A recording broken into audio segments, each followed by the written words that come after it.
قد جاءکم من اللہ نور و کتاب مبین، کہ اللہ تعالیٰ کی طرف سے تمہارے پاس ایک نور اور روشن کتاب آئی۔ یہاں نور کا معنی تقریباً 10 سے 12 مفسرین کرام نے 5 تقریباً صحابہ کرام کے اقوال سے بیان فرمایا کہ نور کا مطلب حضور کی ذات پاک ہے۔ سبحان اللہ۔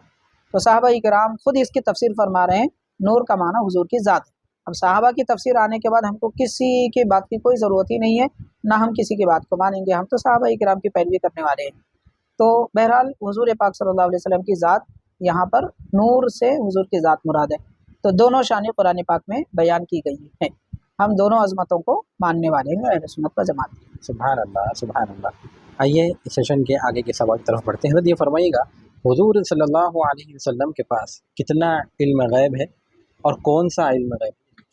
صحیح بخاری شریف کی حدیث ہے، غالباً حضرت انس رضی اللہ تعالیٰ عنہ فرما رہے ہیں جی کہ حضور نبی پاک صلی اللہ علیہ وسلم نے نماز فجر ادا فرمائی جی اور فجر کے بعد ممبر پر کھڑے ہو کر ابتدائے کائنات سے لے کر کے سب سے پہلے کیا پیدا ہوا جی ذکر فرمایا، نماز عصر ادا فرمائی، اس کے بعد تسلسل جاری رکھا، فجر کے بعد، ظہر کے بعد، عصر کے بعد۔ جی جب سورج ڈوب رہا تھا تو آپ فرماتے ہیں صحابی کہ حضور پاک صلی اللہ علیہ وسلم نے جنت میں آخر میں کون جائے گا اس کا نام اس کے باپ دادا کے نام کے ساتھ بتایا، سبحان اللہ۔ اور دوزخ میں آخر میں کون جائیں گے اس کا نام اس کے باپ دادا کے نام کے ساتھ بتا دیا۔ سبحان تو صحابی فرما رہے ہیں ابتدائے کائنات سے لے کر انتہا تک سب کچھ بیان فرما دیا۔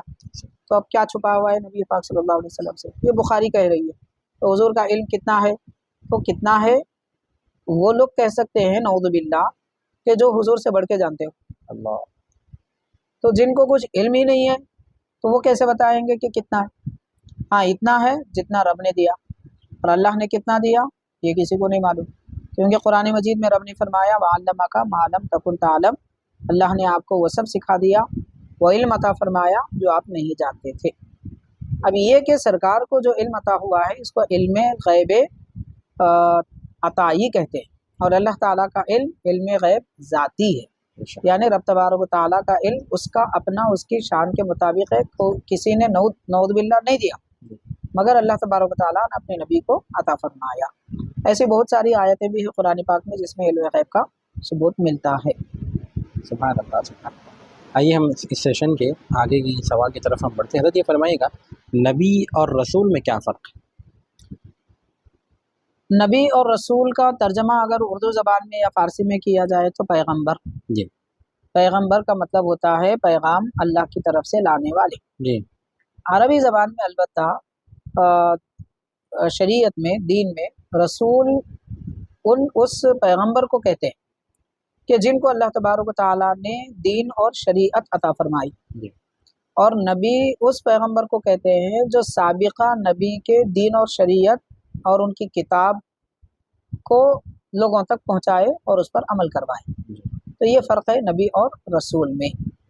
جملہ انبیاء کرام کی تعداد کل، رسولان اعدام کی تعداد کل 1,24,000 کم و بیش ہے، ان میں سے 313 یا 314 رسول ہیں کہ جن پر اللہ تعالیٰ نے کتاب عطا فرمائی، نازل فرمائی۔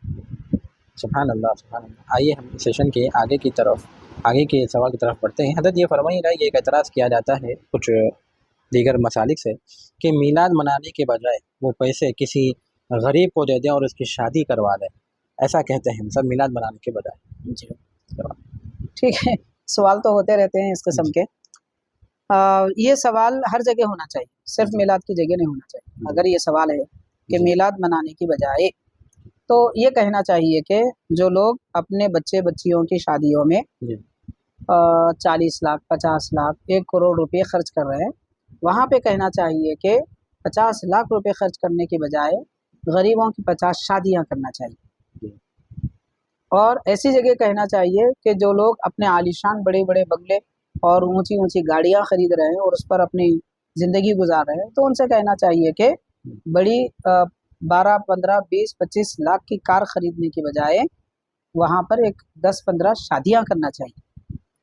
تو یہ زندگی کے ہر شعبے میں آتا ہے۔ جو لوگ 50 روپے کلو کا چاول کھاتے ہیں، ان سے بھی کہنا چاہیے کہ بھئی آپ 50 روپے کلو کا چاول نہیں، 5 روپے کا کلو چاول راشن کا کھائیے، باقی پیسوں کی بچت کر کے غریبوں کی شادیاں کیجیے۔